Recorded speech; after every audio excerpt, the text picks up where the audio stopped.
Yeah, I'll react to that, sure. Hey guys, welcome back. Hope you're all doing well. If you're new to the channel, hello. My name is Connor. I'm a New Englander, Rhode Island. I like to learn about history through YouTube recommendations, but I like watching. Part of me, I love learning about history in general, but part of why I love learning about history is that it gives you an insight into the mindset of so many different nations and cultures. And that's exactly what stuff like this does. Stand up I like doing, usually British stand up. But sports for sure. Rugby, I've said in another video where I was reacting to a rugby video on YouTube, where I said that, the big major worldwide sports of soccer, you guys call it football, cricket, and rugby, probably big three worldwide sports. Basketball is becoming more and more of a worldwide sport, but cricket is the one where I don't know of any league in America. I don't know of any college that has a team, and so I'm going to be very confused. I'm going to apologize ahead of time. You guys always say I don't need to apologize or whatever, but I just kind of do.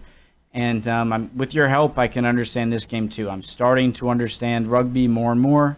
So many great people helping me out with questions I have. But I just want to give a heads up that it's a short video, 5 minutes. Oh, who recommended this?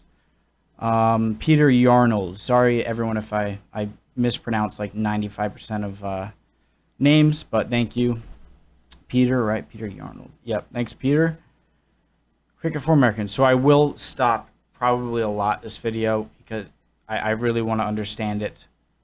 Let's get started. I'm a complete novice. I don't know anything. I know you hit it with some kind of a bat, and there are 3 sticks, and there's a pitcher. That's it. So please forgive my ignorance. Let's get started. So you want to know about cricket? Yes. Great. It's an excellent sport enjoyed by billions of people all over the world.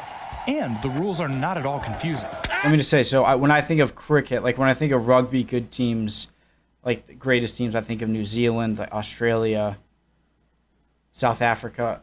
When I think of cricket, I think of like India and like Pakistan, I would guess are like the top 2.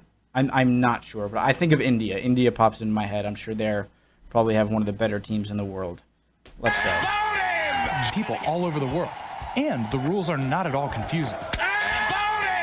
Just kidding.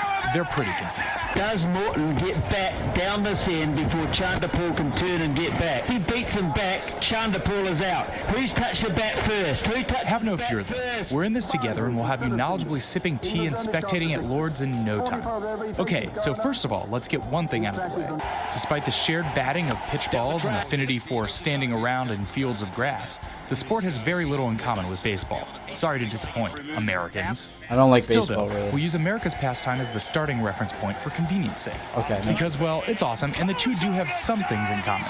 In baseball, the game is played within the confines of boundaries that determine whether a hit ball is fair or foul. But those don't exist in cricket. Instead, the entirety of the field is in play. A cricket field is made up of a large grass oval with a 66-foot-long playing area, or pitch, in the middle. Applied to baseball, this setup would have made Carlton Fisk's home run a lot less memorable. No dramatic waving declaring the ball fair at all. Set up on both ends of the pitch, the part in the middle, are what are known as wickets. Wickets are made up of 3 wooden poles, called stumps, which are hammered into the ground and connected on top by 2 horizontal wooden pieces, called bails. Among other things, the wickets are the bowlers, think pitchers, target, but we'll talk more about wickets later. Cricket teams are made up of 11 players. All 11 play the field, and all 11 bat, most of the time. While cricket has innings, technically, they're very different from the sets of 9 innings that most Americans are used to watching. In most types of players, all 11 play the field, and all 11 bat, most of the time. While cricket has innings, technically, they're very different from the sets of 9 innings that most Americans are used to watching. In most types of cricket matches, the type you're most likely to catch on TV at least, the teams bat only once. That's it, 2 innings, 1 time through the batting order each, for all the marbles. But there's a catch, Probably a pretty unintended. short game. 2 batters are essentially up at any given time. And each batter, or batsman in cricketese, continues to hit until they're out.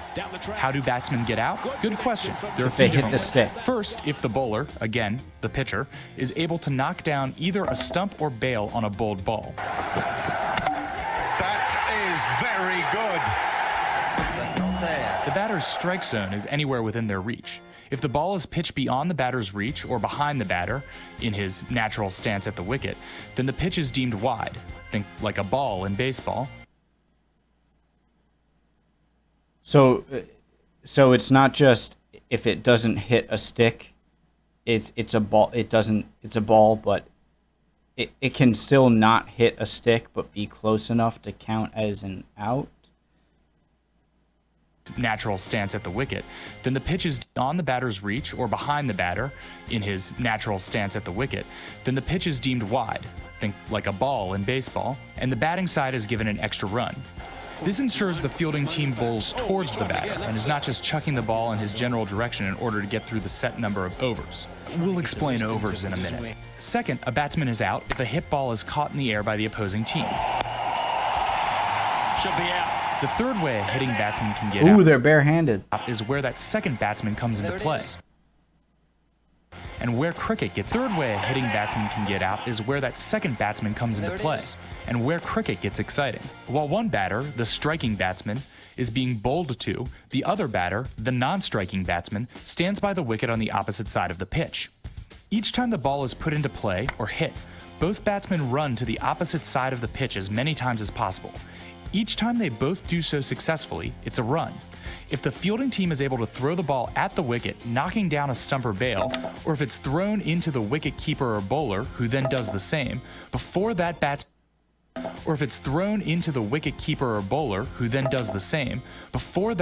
makes it back to the end the ball was thrown to, then he is out. Now, yes, that all sounds very technical, but it essentially boils down to throwing a ball at a stick. Sorry, what is the distance? I'm gonna go back. I'm at 3:15. It said the distance. I'm at 3:08. 66 feet.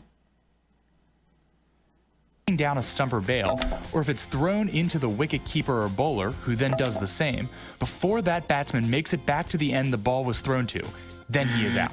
Now, yes, that all sounds very technical, but it essentially boils down to throwing a ball at a stick to get a guy out. Are both runners out? Hit him, Matt! Oh, it's out! And as we said up top, this game is exciting. That was It good. essentially boils down to throwing a ball at a stick to get a guy out. Four ball, Clint. Hit him, Matt. Oh, it's out! And as we said up top, this game is exciting. There are even home runs and grand slams. If the striking batsman really puts a charge into the ball, sending it past the outer boundaries of the oval in the air, it's called a six, good for 6 automatic runs. If the ball hits on grand slams. And as we said up top, Sorry, I'm rewinding. I'm not going through the video if I didn't catch something. this game. Four ball, Clint. Hit him, Matt. Oh, it's out! That's amazing. And as we said up top, this game is exciting. There are even home runs and grand slams. If the striking batsman really puts a charge into the ball, sending it past the outer boundaries of the oval in the air, it's called a six, good for 6 automatic runs. If the ball hits the ground before bouncing over the barrier, it's a 4, which, you guessed it, is good for 4 runs. This run Now, is that the purpose? before bouncing over the barrier, So- it's a 4, which, you guessed You see these things? I hope you can see my cursor. Let me. If you can't see my cursor, where the O is, see where the O is in 4 + 4 runs, right in the middle, the line running through it. Are those there in order to make it so it is possible that the ball, like, is that to aid a traveling ball on the ground to get over and give 4 points, or is that just sometimes there that makes that? Did that make sense? Like, is that what the purpose of that is? is good for 4 runs. This run scoring continues through the striking team's batting order, with the field of play flipping and the bowler changing after 6 bowled balls. In cricket terms, that batch of 6 is called an over. In most one-day matches, a cap of 50 overs is placed on each team, meaning essentially an upper limit of 300 bowls per inning. When a team hits that cap, no matter where they are in their batting order or with their run total, that inning is closed. In addition to reaching the set limit of overs, an inning can also end with 10 of the team's 11 batsmen eventually being retired. And the game will end if the second striking team scores enough runs to reach or beat the first team's score. The second with 10 of the team's 11 batsmen eventually being retired. And the game will end if the second striking team scores enough runs to reach or beat the first team's score. The second team is essentially chasing the first team's score their entire inning. And that, ladies and gentlemen, is cricket. Who decides who gets to bat first? It almost seems like batting second, maybe a coin flip would be an now advantage. know enough to take in all the cricketing action your heart desires without feeling like a complete novice. Pretty cool, right? Put a break on. Yes? No? Yes. Well, hopefully that's an affirmative. But if this is all still too confusing for you, just remember, there's always baseball. A simple game that hinges on a human umpire's arbitrary, often I don't like inexplicable baseball. calls. The throw, and they got him. No, he called him An safe. archaic set of unspoken rules and And he's traditions. got too much pine tar, And somehow, even more nuance and room for interpretation than its distant British cousin. Dominguez has a rundown going on. Much easier to follow. Out that way. What an unusual way to Awesome turn video. two. Thank you, terrible with name, Peter Yarnold, for recommending that. Awesome.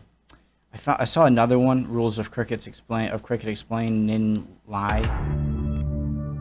Awesome video. I obviously need to learn more, and as I will continue to do so, as I will continue to learn more about rugby as well.